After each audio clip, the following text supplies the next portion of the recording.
Andor episode 9 just dropped, so let's get straight into it. We begin with Bix's interrogation at the hands of Dedra, and this whole scene is stuff of nightmares.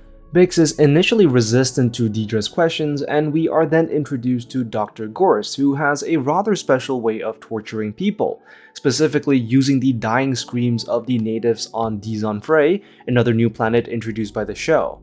The Doctor then goes on to explain the unique properties of the screams, and especially the potency of dying children, all of which is actually inspired by real-life torture methods of using loud music or white noise. Really just gives off the creeps, and unlike previous scenes of torture in Star Wars, this one delves much deeper into the psychological harm the Empire can inflict on others. And to hold the audience in suspense, there is a brief moment of silence before the screaming begins.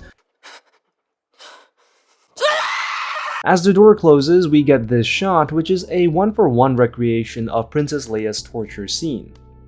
On Narkina 5, we can see that Cassian has quickly assumed a bit of a leadership role within the team, and he has spent his time in prison quietly assessing the situation. But as we see, Olaf is beginning to struggle with the intensity of the work with his old age. Cassian heads off for a toilet break and tries to cut through a metal pipe before being interrupted. Not entirely sure what he is trying to achieve here, but it does give us a hint to the forming escape plan.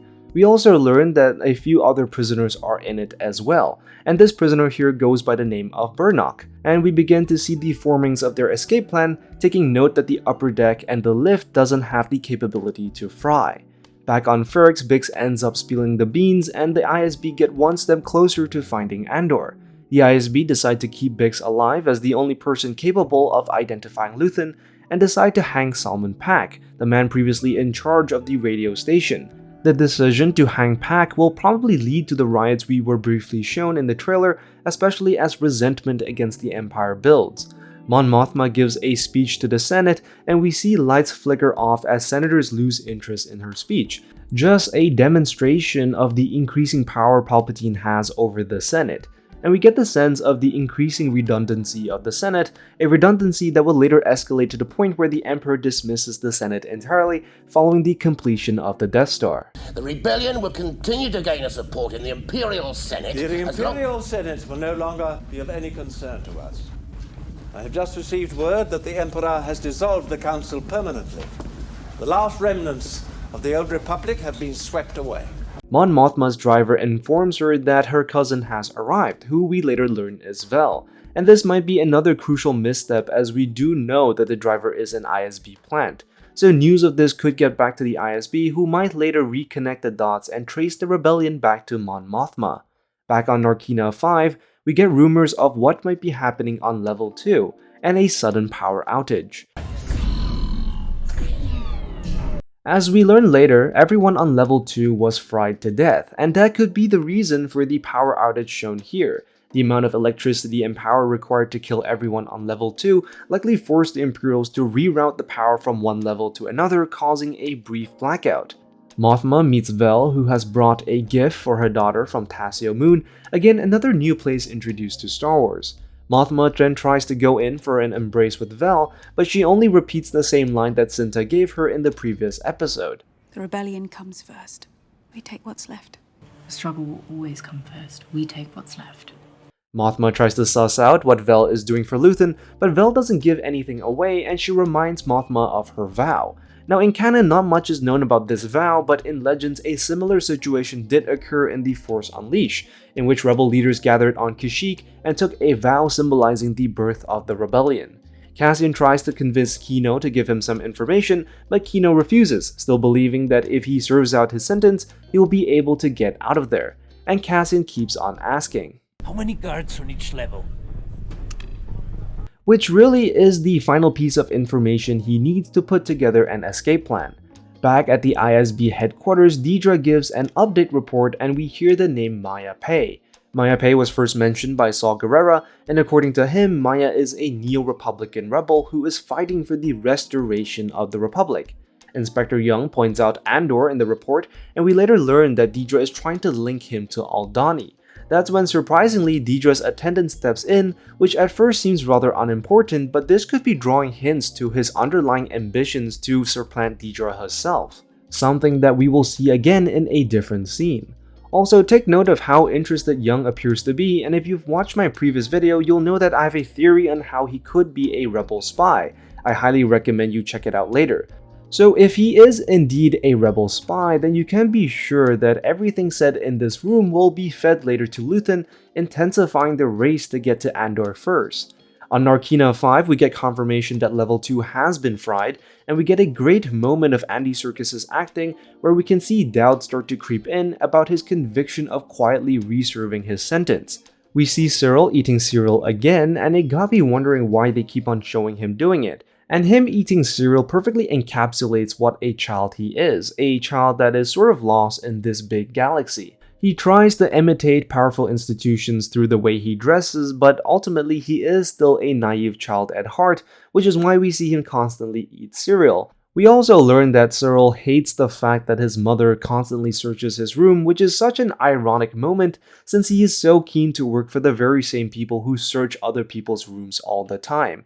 It's just funny to me how he wants his mother to respect his privacy, but yet still wants to work for an organization where the concept of privacy doesn't exist, a notion that is further reinforced by the implementation of the PORD.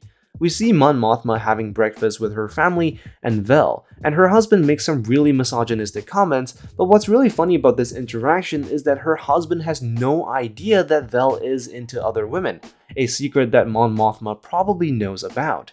We get confirmation that Tay Kolma and Mothma used to date, and Vel reaffirms Mothma's conviction to the rebel cause. We also get a scene with Cyril and Dedra where Cyril thanks her for his promotion. From this particular scene, we sort of get the sense the downward spiral Cyril is going through. He desperately wants the attention and approval of Dedra, and his behavior starts to become more stalkerish, an obsession that will probably culminate in his own demise. But it's also a moment where Dedra might come back to later and might just use Cyril as a disposable asset further down the line. As Dedra enters the building, her assistant tells her that they've caught another rebel. Dedra asks him to send Doctor Gorst, but he has already done so, which stuns Dedra for a moment.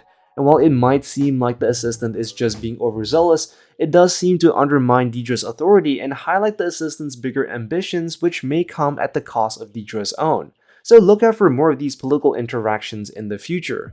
We then get to know that Mothma is facing some cover-up trouble when it comes to moving funds around, specifically a sum of 400,000. We are then introduced to a supposed criminal by the name of Davos Skulden, and while Mothma is apprehensive about dealing with this guy, it doesn't seem like she has much of a choice. And this future dealing with Davos Skulden will probably force Mon Mothma to get her hands dirty and go through with some shady dealings, an idea which she has been struggling with the entire season. But this compromise is the sort of learning curve Mothma has to undertake in order to understand what it's going to cost her to get this rebellion up and running. At the ISB HQ, we learned that the rebel pilot that was picked up was part of Anton Krieger's rebel cell, a group of separatists and the very same that Luthen tried to get Saw to work with. The ISB learns about the future raid on Spellhouse, and we learn that the pilot was on his way to Kafrene. Kafrene, or the Rings of Kafrene, was a mining colony and was first introduced in Rogue One, where Andor met with a rebel informant and learned about the existence of the Death Star. The ISB decides to set a trap for Anton Krieger, and again all this is heard by Inspector Young, which will eventually be fed back to Luthen. And while this amount of information might be enough for Luthen to warn the other rebels, it might also be enough to expose Young as a spy, and this sort of intelligence leak would unlikely go unnoticed. Back on Narkina 5, Ulaf collapses and the group have to try and get him to a doctor. We learn that Ulaf has had a massive stroke and that there is nothing the doctor can do for him. And this is a huge turning point for Kino and other characters because Ulaf represented the hopes of all the other prisoners. The hope that all of them would get out someday, and being the person with the shortest sentence left, the other inmates associate him getting out with their own dreams of freedom. However, with him dead, it's going to seriously depress the morale of the other prisoners. On top of that, the show has done a fantastic job in filling in the details leading up to Ulaf getting a stroke. We get moments where Ulaf shows signs of issue with cognitive skills and ability, memory loss, sudden changes in mood or personality. What? What's on now? We just talked about this. Do you think I don't want to win? And sudden lack of balance, all of which are early signs of a stroke. The Doctor gives Olaf a lethal injection, and we then learn that no one is truly getting out of the prison as the Empire simply reshuffles new releases into a different level. And this is enough to get Kino talking, giving Andor the final piece of information he needs to make an escape.